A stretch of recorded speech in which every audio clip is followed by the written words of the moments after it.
Everyone, जैसे कि आप सबको पता है अभी मास्टर कंप्यूटर साइंस का एग्जाम हुआ था 18 सितंबर ऑन संडे, और अभी जो उसकी ऑफिशियल आंसर की है वो आ चुकी है। और काफ़ी क्वेश्चंस ऐसे हैं अलग अलग सब्जेक्ट्स में, उसमें ऑब्जेक्शंस हैं, तो हम उन्हीं क्वेश्चंस को आपके सामने लेके आ रहे हैं विद प्रूफ या रेफरेंस, जिससे आप ऑब्जेक्शन डाल सकते हो। तो ऑर्गेनिक केमिस्ट्री में एक ये क्वेश्चन है जिसका आंसर इन्होंने जो दिया है that is not correct. Question क्या है, पहले मैं आपको बता दूं कि मैं कौन से सेट की भी बात कर रही हूँ। सेट ए में क्वेश्चन नंबर 22 आया था, arrange in increasing order of stability. तो सिंपल सी बात थी कि ये जो कार्बोकेटाइन यहाँ पे दिया गया है इसकी स्टेबिलिटी के बारे में बात हुई थी। हमने जब लाइफ में प्रीवियस क्वेश्चन सॉल्व किए थे तब भी मैंने इस क्वेश्चन का आंसर जो है वो सी बताया था, और इसका करेक्ट आंसर भी ऑप्शन सी बनता है। फिर से एक्सप्लेन कर देती हूँ क्यों, और इसके लिए जो भी हमारे पास रेफरेंस है वो दोनों रेफरेंस में डिस्क्रिप्शन में उसका लिंक साथ में अटैच कर दूंगी, तो आप चेक भी कर सकते हो। ठीक है, देखो जब हमारे पास कार्बोकेटाइन की स्टेबिलिटी पूछी जा रही है, और स्पेशली बेंजाइलिक कार्बोकेटाइन की, तो ये जो बेंजाइलिक कार्बोकेटाइन है ये हमारे पास रेजोनेंस स्टेबलाइज्ड है। पहली बात तो रेजोनेंस तो हमारे पास ये बेंजीन भी दे रही है, ये बेंजीन भी दे रही है, ये बेंजीन भी दे रही है, तो जो तीनों एरोमेटिक रिंग्स हैं तीनों ही रेजोनेंस स्टेबलाइज कर रहे हैं इस कार्बोकेटाइन को। बट फर्क क्या है, इसमें कोई ग्रुप नहीं है, इसमें NO2 ग्रुप है, इसमें OCH3 ग्रुप है। और अगर हम इनके इफेक्ट्स को देखें तो नो डाउट कि NO2 में नाइट्रोजन है, OCH3 में ऑक्सीजन है जो रिंग के साथ डायरेक्ट अटैच्ड है। और अगर मैं इलेक्ट्रोनेगेटिविटी की बात करूं तो इलेक्ट्रोनेगेटिविटी हमारे पास या -I इफेक्ट ऑक्सीजन का ज्यादा होता है। But there is a concept कि हमारे पास ग्रुप्स जो होते हैं वो रेजोनेंस भी शो कर सकते हैं, इंडक्टिव इफेक्ट भी शो कर सकते हैं। That depends upon the condition कि वो किस तरीके के सिस्टम के साथ जुड़े हुए हैं। तो अगर आप इस थर्ड पोजीशन पे देखोगे तो ये जो ऑक्सीजन है ये अभी रेजोनेंस में है, इसके लोन पेयर जो है वो रिंग के साथ रेजोनेंस में है, विच मींस ये OCH3 ग्रुप यहाँ पे एक्ट कर रहा है एज इलेक्ट्रॉन रिलीजिंग ग्रुप।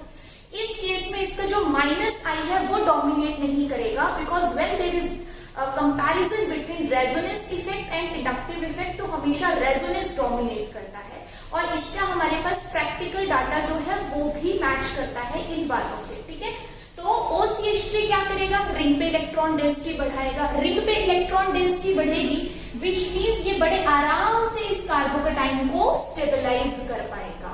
लेकिन NO2 का नेचर कैसा होता है, इलेक्ट्रॉन विड्रॉइंग। अगर आप NO2 को ओपन करके लिखोगे तो हमारे पास यहाँ पे क्या होगा कि ये जो बेंजीन के इलेक्ट्रॉन है, ये बेंजीन के इलेक्ट्रॉन नाइट्रोजन और ऑक्सीजन के साथ रेजोनेंस में चले जाएंगे। अब बेंजीन के इलेक्ट्रॉन सारे के सारे अगर NO2 अपनी तरफ खींच लेगा तो वो कार्बोकेटाइन को नहीं दे पाएगा, और अगर कार्बोकेटाइन तक इलेक्ट्रॉन नहीं पहुंच रही है ड्यू टू NO2 ग्रुप, तो इट मींस कि ये रिंग की इलेक्ट्रॉन डेंसिटी विड्रॉ कर रहा है, और कार्बोकेटाइन के लिए अच्छी बात नहीं है। सो बिल्कुल सिंपल सा कंसेप्ट था कि कार्बोकेटाइन तक जितनी ज्यादा इलेक्ट्रॉन डेंसिटी पहुंचेगी वो उतना ही ज्यादा स्टेबल होगा। सो OCH3 ग्रुप हमारे पास इलेक्ट्रॉन रिलीजिंग ग्रुप है और प्लस R इफेक्ट शो कर रहा है, इसलिए सबसे ज्यादा स्टेबिलिटी देता है। जो NO2 है ये हमारे पास -R इफेक्ट शो करेगा, ये बेंजीन से इलेक्ट्रॉन अपनी तरफ विड्रॉ करेगा, वेयर एज ये बिल्कुल इंटरमीडिएट का काम करेगा, इसमें ना कोई रिलीजिंग ग्रुप है ना कोई विड्रॉइंग ग्रुप है। तो क्लियरली स्टेबिलिटी ऑफ कार्बोकेटाइन का आंसर बनता है कि जो रिलीजिंग ग्रुप है वो ज्यादा अच्छे से स्टेबलाइज करेगा। फिर आएगा इंटरमीडिएट, क्योंकि इसमें अगर स्टेबलाइज करने के लिए कोई नहीं है तो एटलीस्ट डीस्टेबलाइज करने के लिए भी कुछ नहीं है।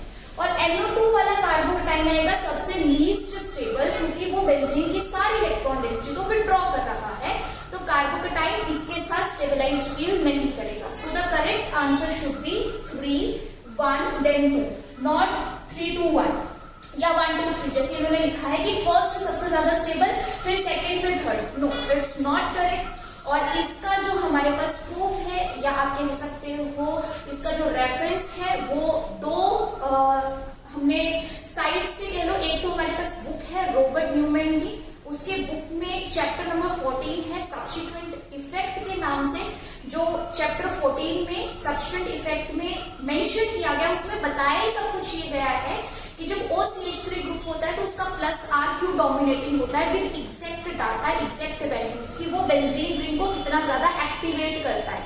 तो वहां से आप क्लियरली बता सकते हो कि ये सबसे ज्यादा स्टेबल है, हमारे पास फर्स्ट नहीं है सबसे ज्यादा स्टेबल, ठीक है।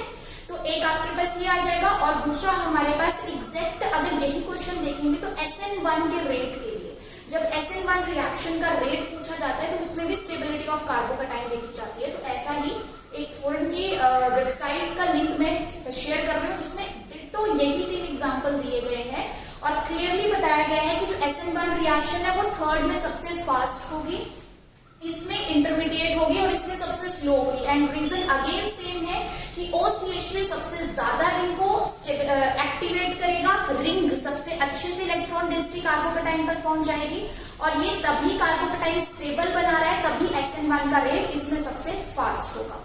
सो बेसिकली कहने का मतलब ये है कि चाहे SN1 रिएक्शन का रेट पूछे, चाहे कार्बोकैटायन की स्टेबिलिटी पूछे, the correct answer should be 3, 1 then 2, not be. तो आप इस क्वेश्चन पे ऑब्जेक्शन डाल सकते हो।